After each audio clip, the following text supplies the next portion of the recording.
In episode 3 of So Say We Travel the podcast, we're going to talk about minimalism and the balance of freedom versus comfort.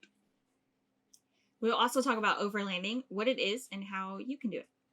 And finally, we're going to talk about the soon-to-be-coming Battlestar Galactica series, projected to come out in 2022. It's well in the works. So we're going to speculate a little bit about the potential plots and what we absolutely hope the plot will be. Welcome aboard to So Say We Travel.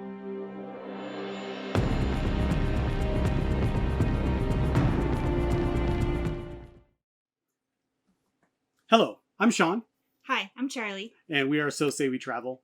And we have to establish this podcast in hopes to share our experiences, and to me, interchangeable with knowledge, with other people who might be interested in pursuing this RV lifestyle and building the community with fellow RVers. And hopefully you learn something through this process, and hopefully learn something from you through this process as well. Hopefully. So since our last episode, we've done quite a bit. Yes. A lot into transitioning full-time into living into RV from our bricks and sticks. So what have we done? So we have spent the last 2 weeks downsizing a lot. A lot. So one of the first things we did was get a storage unit. We wanted to keep some of our furniture. We have teenagers, so we wanted to keep some stuff for them. Keepsakes, things like that. So we wanted to get a unit that we could put some of that stuff away. So we didn't want to get rid of everything. So that was one of the first things we did. So we spent a good weekend just transitioning a lot of stuff into the storage unit, which was actually hard to get. Right?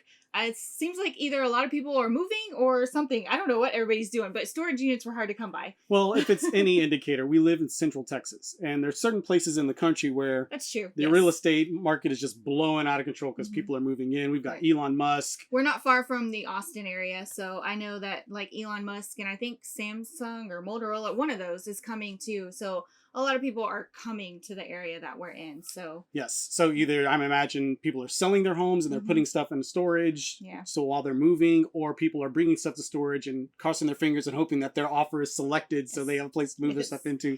But also the RV boom, right? Like there are people doing the same exact thing that we're doing. Yeah. But we're not too far either from a military community in Fort Hood and Killeen. And so I know that sometimes military families get moved into spaces that are smaller when where they were. Waiting for their housing or something to open up for them. So there was a huge, very hard to find vacancies with storage units. Yeah, I think I started looking for a storage unit early in the month, early April.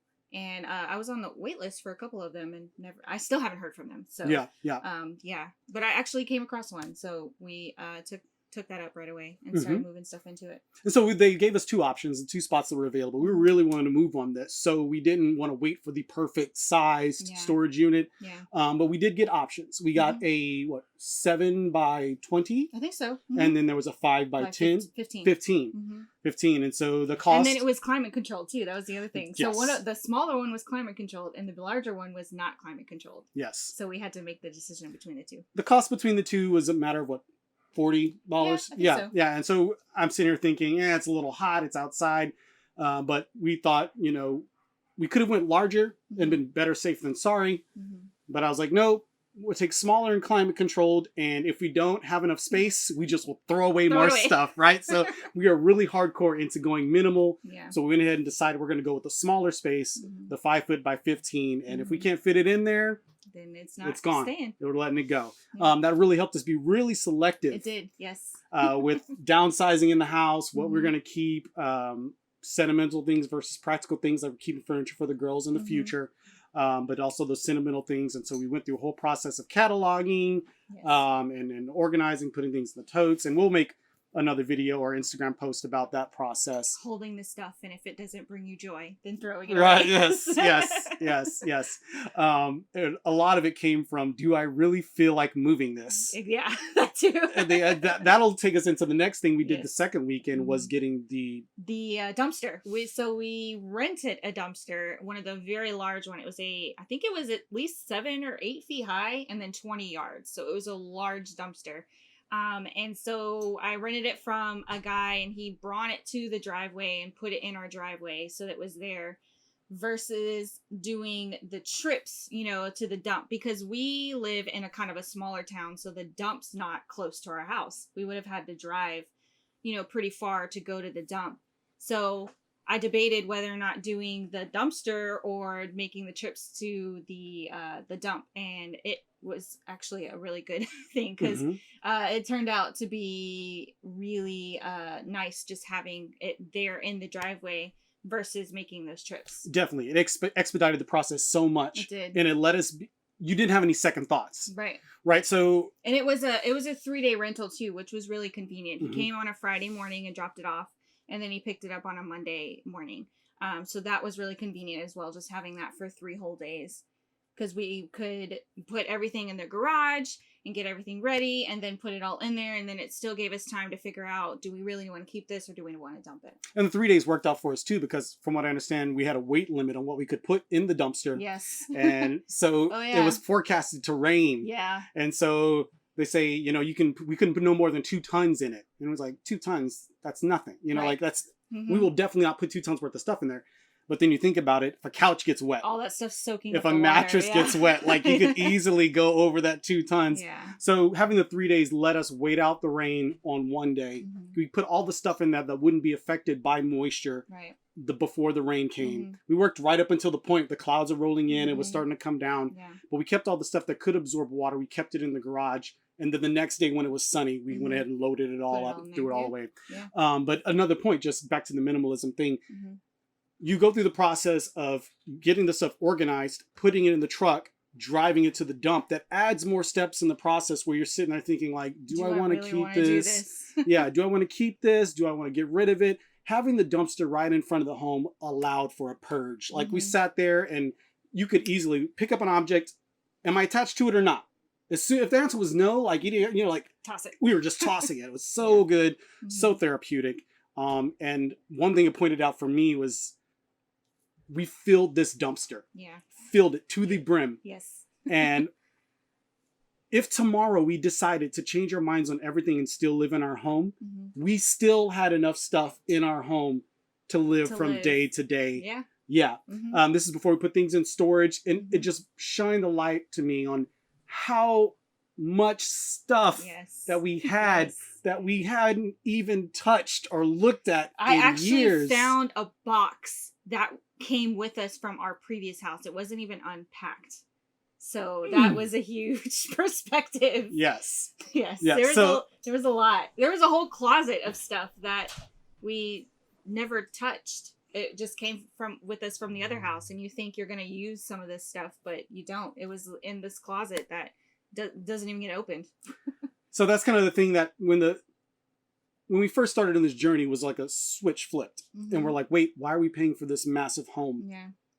When we could be paying for experiences with a smaller space, for this space we're not using. But we realized the space was to hold all of the stuff. And there's a comedian I've heard doing a bit about stuff and how we acquire bigger houses to acquire more stuff. And then you get a bigger house to hold more stuff. It's like this vicious cycle of accumulating stuff and a bigger space to store it in. And so this purge was extremely therapeutic. It was. And we've really consolidated down to what we're going to need. We've started moving things into the Galactica that we're going to start for our actual journey. And it feels absolutely amazing to be taking steps towards getting on the road. We actually did one more thing that was a pretty big deal. We went ahead and booked a place for us to stay with the Galactica. Yeah. If our house sells according to the calendar that we have set in mind. So the ball is definitely rolling. We're moving, taking steps towards making this happen. Yeah. And we couldn't be more excited. Yes, we're very excited. So in the name of minimalism, I'm pretty sure you may have heard of Bob Wells and Cheap RV Living. And he has this balance that he talks about with freedom versus comfort. And the more and more stuff that we get rid of, sacrificing comfort, the more and more free that we feel. And I think a good experience that is a good metaphor for that is overlanding. Yes. This is something that I never really heard about before. A buddy of mine does it that I was in the Marines with. And it's hilarious because talking about comfort and freedom, he and I would share horror stories.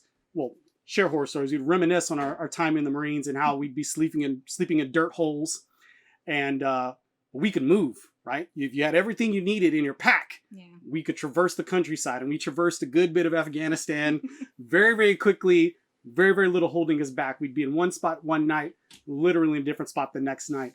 But we were very, very uncomfortable.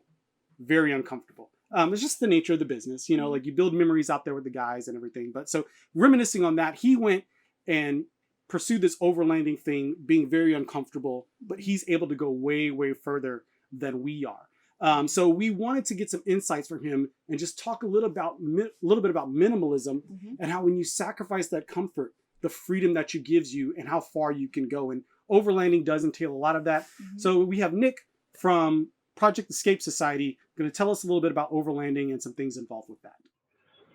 So something that we've seen in our journeys and research of this whole process is that everybody's at different stages, right? Yep. But I think it is equally important for everyone to, the things that we got into this for, right? We're not going to wait until retirement to start making memories with our family, to go out there and have those adventures, to see the world, things like that.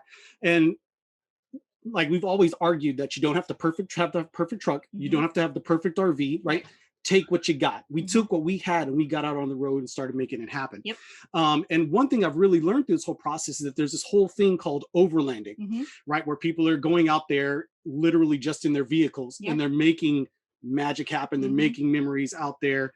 And today I'm very, very pleased to announce that we have old buddy of mine back from our military service days in the Marines. Nick's with us with Project Escape Society, and he's been doing quite a bit of overlanding. And so again, I'm going to defer to his knowledge and his expertise and learn a lot through this process. So and me as well, because I have no idea what overlanding is either. Yeah. So welcome aboard, Nick. Good to have you. Hey, thanks. It's happy to be here. Awesome. So my first question for you is what is overlanding? Yeah, that's a good question. It's honestly it's different for everybody. But the general rule is the journey is the mission, right? As you're traveling to a location, either to camp or you're traveling just to see a site, and that trip itself is what is overlanding. A lot of it is dirt roads. You try and avoid your highways and whatnot, unless you're just getting down to, where the pavement meets the dirt. But that's, in short definition of overlanding, and then everybody's gonna have a different one. If you Googled it, you'd find 100 answers. Yeah. So it's different things for different people. Yeah, I mean, overlanding, there's a series on TV everybody's probably heard about, Expedition Overland. I mean, they do some really hardcore overlanding, traversing entire continents. We did a trip with Project Escape Society last month down to Big Bend National Park in Texas, and that was, that's an 8-hour drive there on pavement, and then there was a full 3 days of trails, dirt roads, paths, traversing down there. And sometimes you just go to, a lake and camp like you guys do, only we're doing it out of a vehicle, like you said earlier. Oh, wow. Yeah, that's awesome. Okay, so that leads into the next question. Yeah, then. so what is the difference between overlanding, off-roading, and camping? Just kind of like your definition of those. Yeah, so overlanding in the end, you're going to be camping somewhere for the night. So that's the difference. Is camping, you're going to a campsite, wherever that may be, and your mission is to camp, to be outdoors, to, that's really your department. But when I go camping, I throw up a tent, and I'm typically in, a campground, and we walk around and see the water, and maybe do a little bit of fishing, but you're not in your house, you're not in a city, etc. Off-roading, that's a whole nother animal. And I went to a few off-road parks with my truck, and I really couldn't do much. The truck's a little too big, the paths are a little bit too small, and I don't have a lift on my truck, which is another thing. You don't need a lift truck to do overlanding. But off-roading, mud. There's no path, there's no road, there's no dirt road, there's no nothing. You're making your own. And some off-road parks do have trails that they put up, and those are fun to traverse, kind of an overland, but it's not really, there's no destination, right? That is itself kind of one thing in its own, if that makes sense. Yeah, definitely. So just listen to what you're saying. Like you really, your truck has to have the capability to travel off terrain. So I imagine 4x4s do really, really well. Yeah. Yeah, off-roading, hmm, truly off-roading, you need four-wheel drive, right? The idea is, personal opinion, the idea for me if I'm gonna go off-roading is I want to get stuck and then I want to get out of it. Or I want to go through something that I should have got stuck in and not get stuck because I chose the right path, or I was careful or had the right speed going up this hill, etc. Hmm. But four-wheel drive, I don't think you'd have much fun on an off-road trip in a two-wheel drive front or rear wheel car vehicle. Might get stuck. Yeah, yeah, and it wouldn't be fun. It would be, you'd be scared the whole time, "Oh, I'm gonna get stuck here," and you can't get a tow truck can't get in there to get you out. So you're hoping you got somebody else with a winch or some ropes to try and pull you out, etc. And sometimes that's fun. Sometimes it is, but if you do it in a vehicle that you don't mind getting busted up. Yes. Just back to the point though, we were talking about actually in our last episode, we talked about trucks and upgrading, and our Silverado has a 4x4 kit on it, but that really reduced our payload because of all the extra machinery in the truck, and because it had that 3.73 axle ratio, gear ratio. It was great for off-roading, but it was terrible for the miles per gallon and fuel economy on the road, Right. which is why we upgraded to our Ram, which has the 3.2.1, right, and it's a two-wheel drive. It pulls a little harder, pulls a little slower. You get fewer rotations per minute, but it's great for fuel economy. But like you're saying, probably wouldn't be great in that off-road scenario. So kind of the point we made in our last video was that based on what you need, like it determines what the perfect truck is for you. And I imagine that definitely comes into play when selecting your vehicle for overlanding. So it sounds like Absolutely. what you're saying with overlanding is that it's like off-roading, but you have a destination, like there's a camping element to it.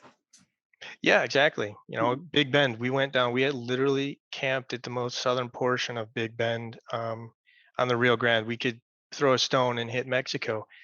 So that was our mission, to get to there, to set up camp and make some good food. We've got a guy who really likes to cook, so he's the designated cook for most of the dinners. Um, it took us a lot longer to get there, right? So that's another thing. Overlanding, you never know what the road's going to be like, and we couldn't go as fast as we thought we would, and it took us 4 hours to get down from the beginning of the grounds to the site, and we were eating dinner at 8:30. Mm. But that was that journey, that's that experience, right? We saw wild horses. Well, we weren't sure there were wild horses by the end of the day, because we found out you can lease land, farmers can lease land there. But um going backwards just a second to your what vehicle fits your needs, right? Since overlanding is a combination of dirt roads, trails, some off-roading, some trails that are a little bit more complicated, four-wheel drive is almost a requirement for overlanding as well. Yeah. That being said, this last trip is the only trip we've done where we had to be in four-wheel drive. Everything for the last 2 years, you could have done in two-wheel drive, and actually one of the guys did in two-wheel drive. Everything, and saw all the sites and got to all the campgrounds. One of them was just at the edge of a lake. I don't even think it was a campground. Um, but yeah, towing a trailer like you guys have, having four-wheel drive for that is going to cost you gas for sure. Have you seen any RVs in any of your overlanding trips? Is that a thing? Yeah, actually, Big Bend has.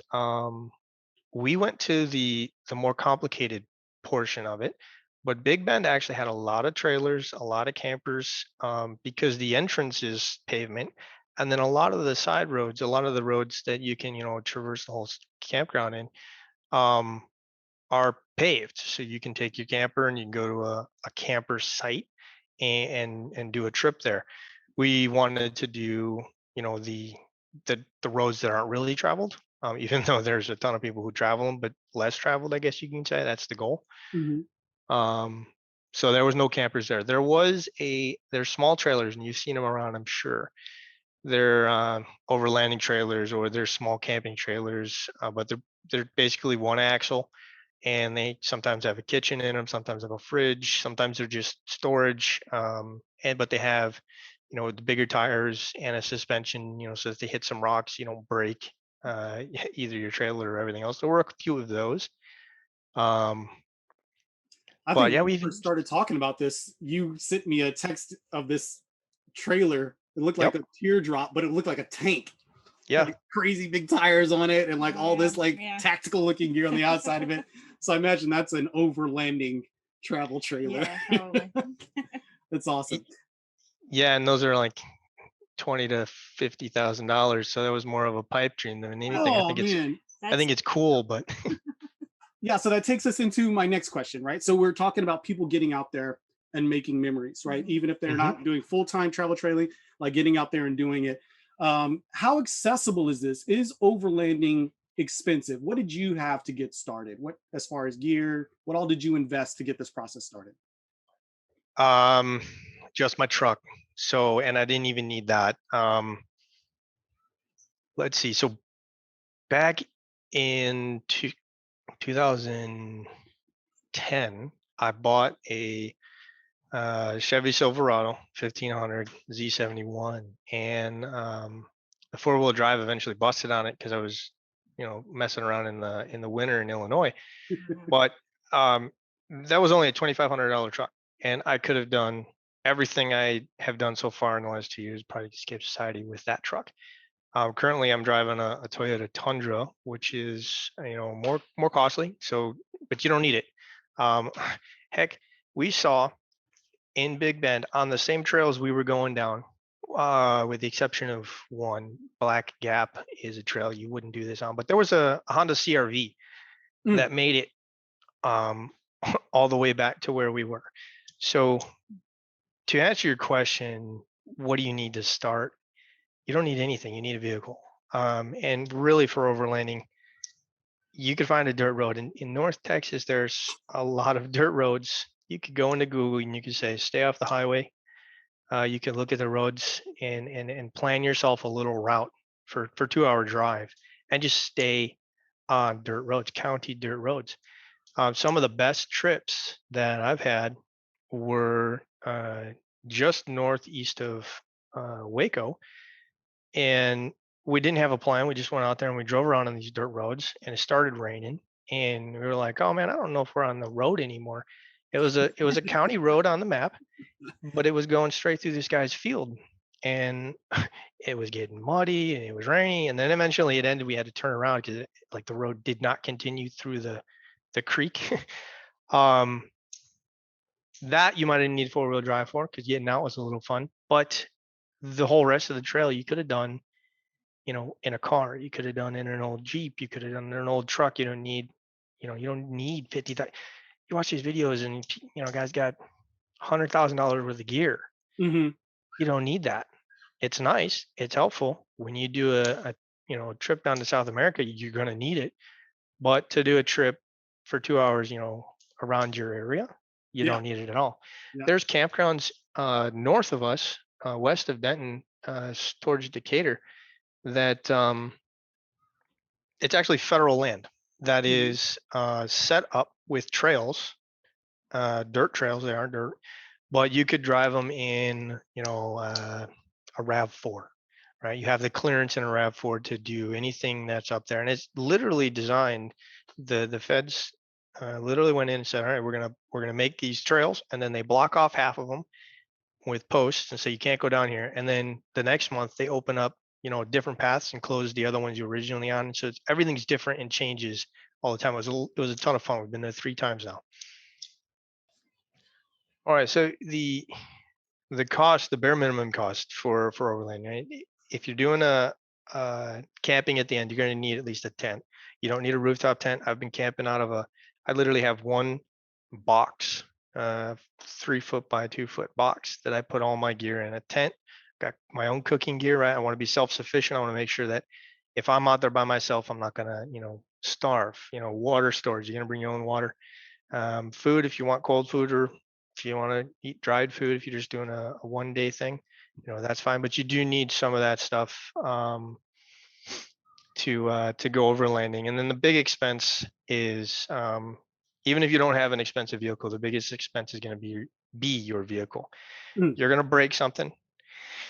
you're going to put more wear and tear on your suspension, your tires, your wheels, everything. So in the long run, that is going to cost you. There's a it's that off-roading factor for overlanding that's going to put that wear and tear on your vehicle and cost you. So um, Now, I is that regardless of what kind of vehicle you have? Like, if you have a nicer vehicle that's more equipped, the wear and tear is less demanding, or what would you say? in certain cases, sure. So if you have a more equipped vehicle in the way of suspension and a lift, to get your vehicle higher off the ground, you're gonna hit less rocks. You're Hmm. going to, if you're going over a trail that needs height, you're gonna have less difficulty there. I hit my running boards on my truck. They stick out about 3 inches lower than the frame, Hmm. and I hit one of those on one of the trails because I had 3 inches less clearance, right? So, that's damage to the vehicle. It wasn't the vehicle, it was really just the running boards. You can take them off anytime. But that type of thing, right? Hmm. If you're pulling a camper behind you, you're never going to be on that trail anyways. So your wear and tear is all more in your engine, transmission, and tires. Whereas off-roading, you do have an element of, physical body damage. Suspension's going to get a beating. There's a lot of what they call washboard roads. Your county roads sometimes are washboard, have potholes that you're going to hit that you normally wouldn't. Hmm. All that's going to take a toll, and some things are going to break. So it sounds like maintenance is really kind of, aside from the survival aspect of getting out there, maintenance is probably another big expense that you can expect. Yeah, and expense is something you got to keep up on, right? Yeah. If you're not paying attention, um, we had a guy who didn't pay attention to his radiator fluid, his coolant, Mm. and halfway through one of our trips, he started overheating. Couldn't figure out why because we said he had checked it, he had fixed it. It ended up being the issue. We were able to get him back on the road. You had some extra water. If not, if you didn't have water, that would be a problem. Yeah. But you did, and we got him to where he needed to be. But he didn't go on the next trip because he had to fix his vehicle. So that the maintenance is a thing. You're driving a lot. In Texas, also, it's really really hot.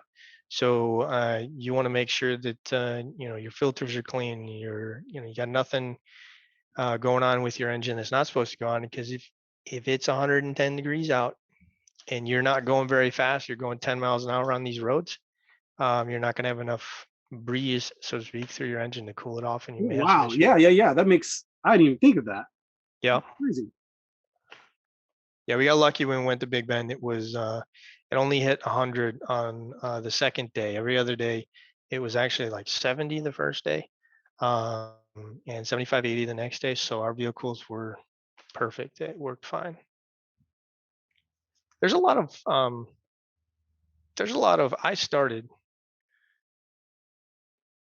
I looked up, hey, trails in Texas, and just Googled it. I think that was my first search.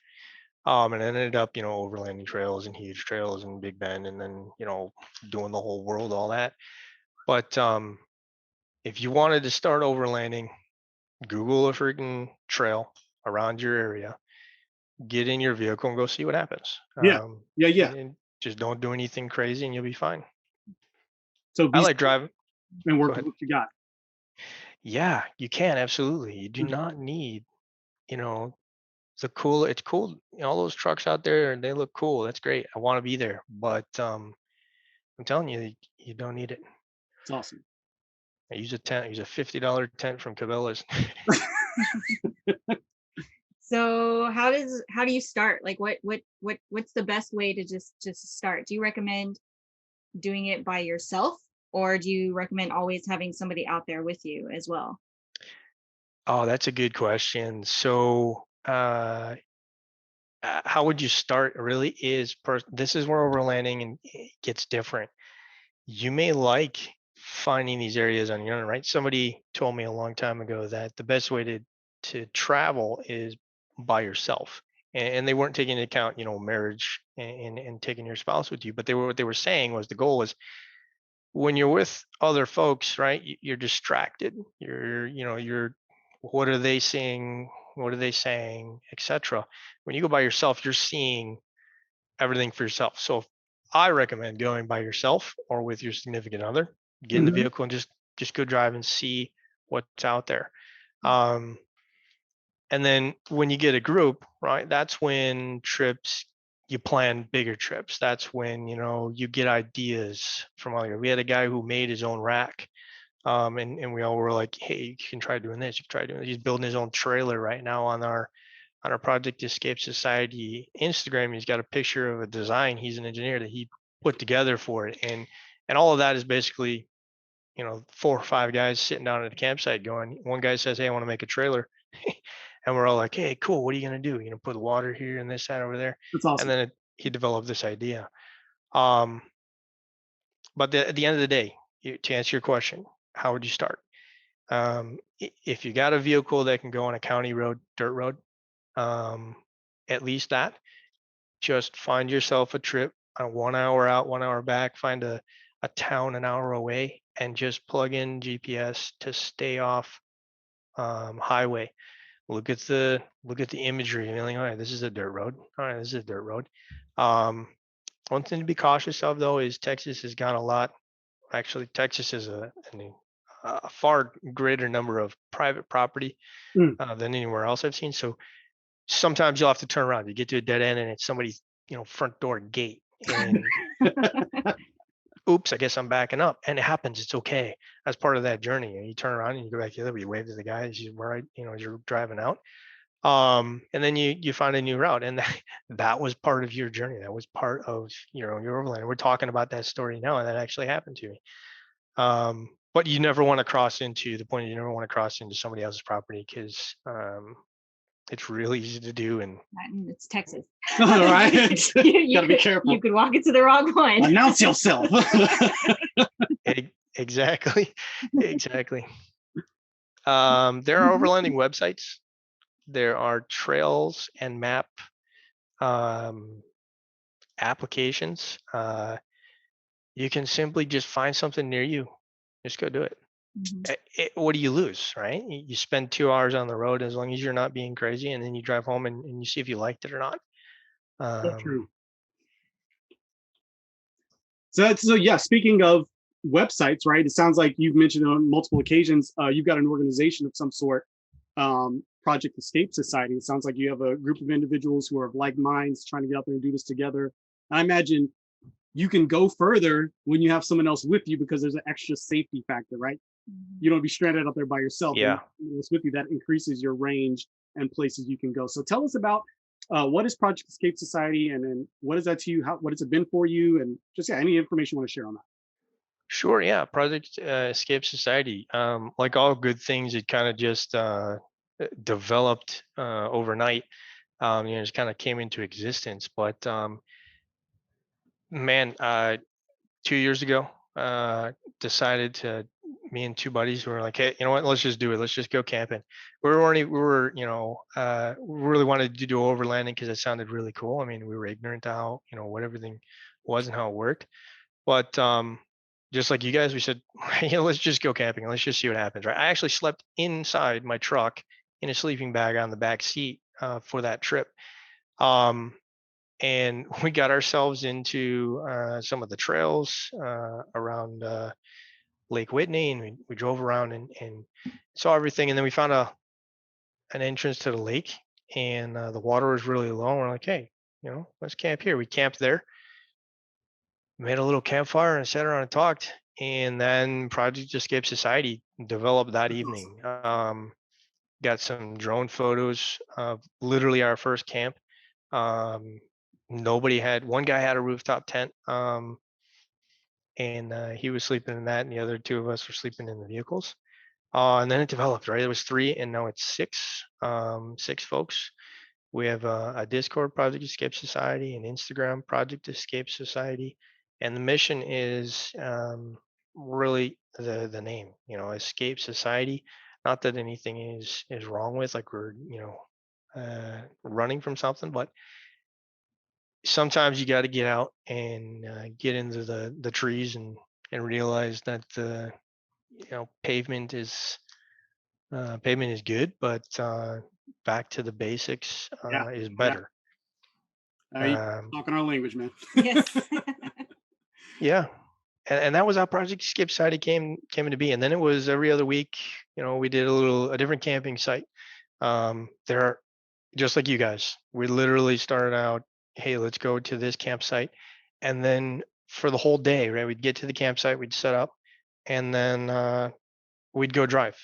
We'd go drive the dirt roads and see where we could get, how we got there, and then we'd go back and camp and cook and go to sleep, fishing a little bit if there's water to do so and we have time.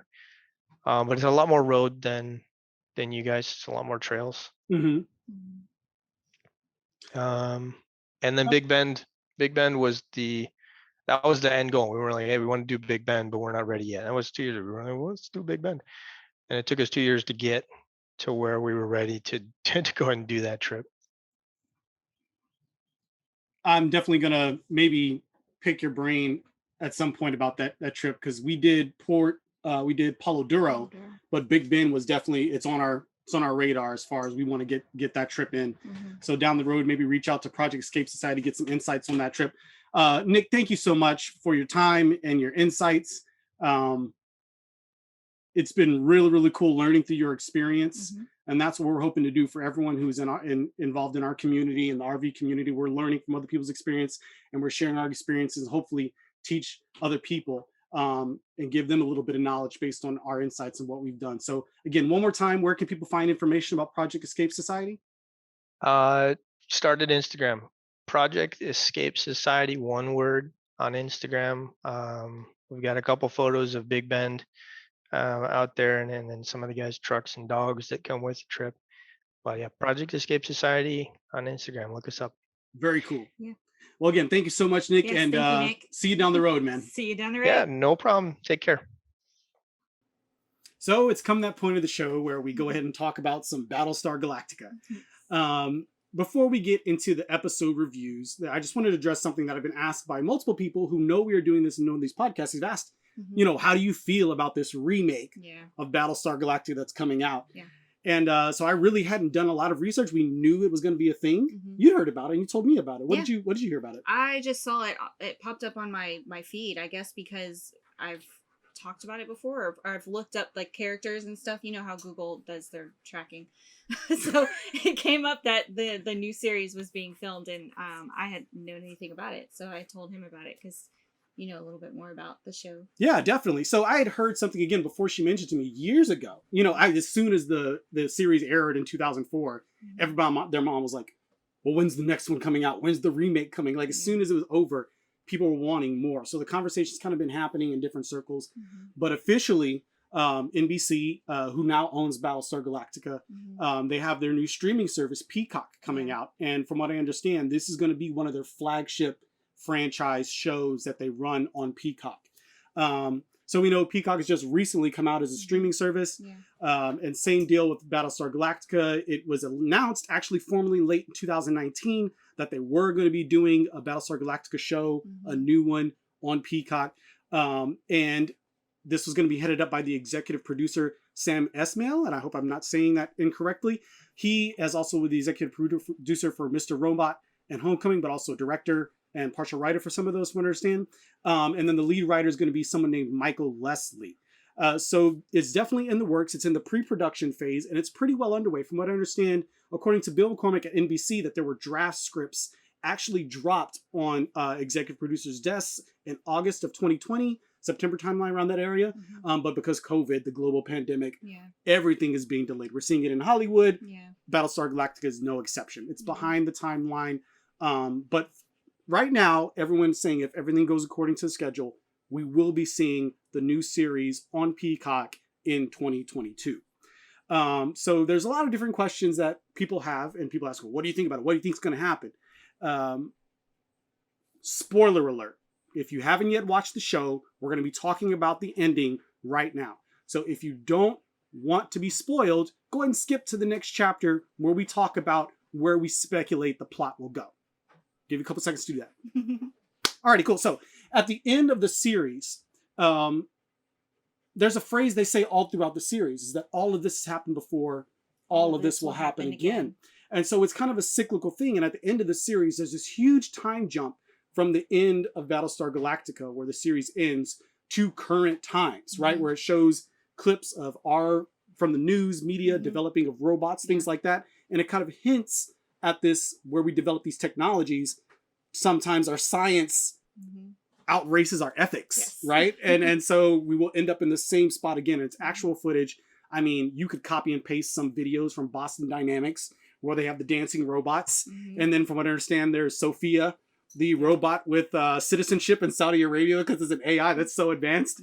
Right? So you could copy and paste that into that scene of Battlestar Galactica, saying that all these things happened before, all these things will happen again. So people are automatically, the natural inclination is that they would do a remake, but it's updated, right? Because it's new timeline in the future, more technology. So you could use the same story, just update it, do a remake. But according to Sam Esmail, he's saying, no, it's not going to be a remake. They're actually going to pursue a different story in the same universe, saying the lore is so big, so huge, they're going to pursue a different storyline. And that could look like a bunch of different things. So there are some people, though, they say they could be just saying that, right? Because we've seen a lot of movies where they say, oh, it's not going to be the same. And it ends up being Transformers. What's another one? These remakes that are new visions, but they essentially try to capture the magic of the old one, and they just totally botch it. But yeah, there's a whole bunch of different ones. I'll go and list a couple right here after I do some research. But yeah, so Battlestar Galactica ideally will not be that. He's saying that the plot will explore different stories in the universe. It is a huge universe, and it is an ensemble cast with a whole bunch of different stories to go along with it. So you could go back in time to the First War, where Admiral Adama is fighting against the Cylons 40 years prior to the events of Battlestar Galactica. Or you could, just like we said, all this will happen again, just seen in a different iteration. Like things could change drastically, but following kind of the same story arc. So those are potential plot lines. Because there's, like you said, there's 40 years in between the First War, the Cylon, between the humans and Cylons, and then the one that the show is actually about. So there's 40 years in between there that, I mean, it could go a lot of different ways. And there's so many different characters. Actually, there's smaller movies based off of Battlestar Galactica with Razor, where you follow the crew of the Pegasus and one of the pilots in Pegasus, and just seeing everything that happened in Battlestar Galactica, but from a different perspective, made for a whole great viewing experience. And there's so many people connected with this universe that they could pick any one character and make a whole nother series about it. So there's nothing really set in stone. There's a lot of speculation. They haven't even done any casting yet because they haven't even set any story yet. So a lot of different ways the plot lines go. One thing I did find was interesting in my research about the new thing coming out is they asked him how many episodes do they think would be in the series. Now, Sam Esmail, when in Mr. Robot and Homecoming, he usually had about 10 to 13 episodes per season, right? So if he follows his trend, his way of making art, you could kind of get some solace in that, some basic foundational stuff in that. But one thing that he did say in an interview is that how they release the episodes will make a world of a difference. And we've seen that with a lot of streaming services. How has that changed? What do you mean? The way they released episodes. So they used to release the whole season at one time. You know, Netflix, Disney, and all them. They used to do the whole season, but now we've noticed that they're just doing one episode at a time. So then you have to keep your streaming service in order to watch them. You can't binge all of them in 1 or 2 nights and then cancel your membership. So that's how they keep people on these streaming services. Definitely. I can't see Peacock totally foregoing that new business model. If it's a cash cow, they're they're gonna do it. So, but contrary to that, though, Sam Esmail actually said that they may not go with 1 episode per week, because based on the story, right, you may have a battle that lasts the span of 3 episodes. So it's 3 separate episodes, because the battle is all tied together. They will drop all 3 of those episodes in maybe 1 week, and then the next week you only get a 20-minute episode, which is a backstory and one of the characters involved in the battle. So he's really looking at this new innovative way of releasing episodes based in this current streaming service business model that we're seeing. So again, nothing set in stone, a lot of speculation, should be really, really interesting. So now we're going to talk about where we hope the plot lines will go. Where would you like to see, what would you like to see happen in a new Battlestar Galactica? Honestly, I would like a completely different story. Just because Battlestar Galactica, the one that I watched, I mean, I know there was one before and I've never seen that one, but the one that I like, I mean, it's a really good show. It's a really good story. So I don't like seeing things changed, or redone, the same story. I feel like there should be original ideas, out there, but there's not a lot of original ideas anymore. Everybody just remakes, something that has already been made. So it would just be nice to have a completely different storyline. I know that that's probably not what's going to happen, but personally, I really like Battlestar Galactica, the series that we watched in the 2004 one. So it would just be nice if they just left that alone and not messed with that and did a completely different type of story. Yeah. I could definitely see that. And me, like, wherever they go with it, I'm going to watch it and probably like it. Yeah. Like, more Battlestar Galactica is something that I need in my life. I don't care what the iteration is. Yeah. Some people say the same thing about Star Wars. You take that where you want, like some people hate the new episodes. So like, Yeah. But more Star Wars may not be the best thing, but it's more Star Wars, right? I need that. I need more Battlestar Galactica. Yeah. One thing I think would be really, really cool. I could definitely get behind going back and following Admiral Adama in the first war against the Cylons, seeing the revolt happen, right?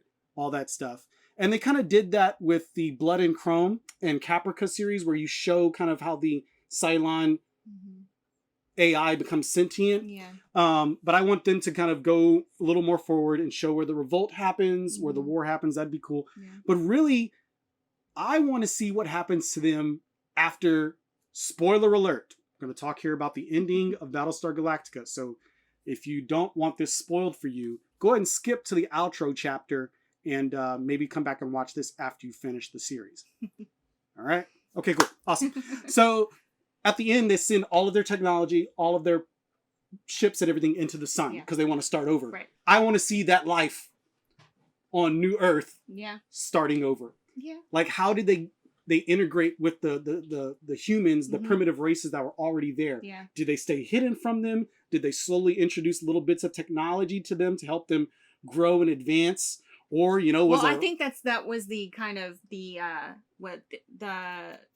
intent, because then at the very end they went to modern day, right? So, and it was Gaius and Caprica that are in there, and it's intended that they did that. They gave them all the technology, they taught them all these things, and then they just ended up in the same spot. So nothing changes. It's just like the human robots nature. Take over. Yeah. But I would love to see that nuance of just seeing how these kind of benevolent, because they're trying to start over. They're trying to be good people and remake a new world the perfect way, only to see their best laid plans and efforts end up in the same place because of human nature, the human condition. Yeah. I think that'd be a really, really cool show to see. So yeah, that's our little bit about Battlestar Galactica today. We will officially be starting the episode by episode reviews on our next podcast episode. So please subscribe if you want to see that. As far as camping, we didn't talk about camping at the beginning of the episode, but for the next couple of weeks, we're going to be back here at Granger Lake at Wilson H. Fox Park. We're going to be back here next weekend. And the weekend after that, we're taking off. Start selling the house, hopefully. Yes. And then weekend after that, Memorial Day, we're going to be out back at Taylor Park. So that's coming down the pipe. We're definitely have an episode coming about that. And hopefully, if I can talk my friend into it, we can see a really cool van remodel. Yeah. And just another way of someone taking what they've got and getting out there and making these adventures and memories happen. Yeah. So ideally, that'll be the episode. But if not, we'll find something else to discuss. Hopefully, you learned something today. Hope you enjoyed the episode. Hopefully. And we'll see you down the road. See you down the road. Thanks for listening. Thanks for watching. We hope you enjoyed the show. If you did, please consider liking the video and subscribing to our channel and our podcast. We have loved building connections with the RV community and anyone else that is interested in this lifestyle. So if you'd like to connect with us, please feel free to follow us on Instagram at So Say We Travel. Follow us on YouTube, subscribe on YouTube at So Say We Travel. Or visit us at SoSayWeTravel.com. See you down the road.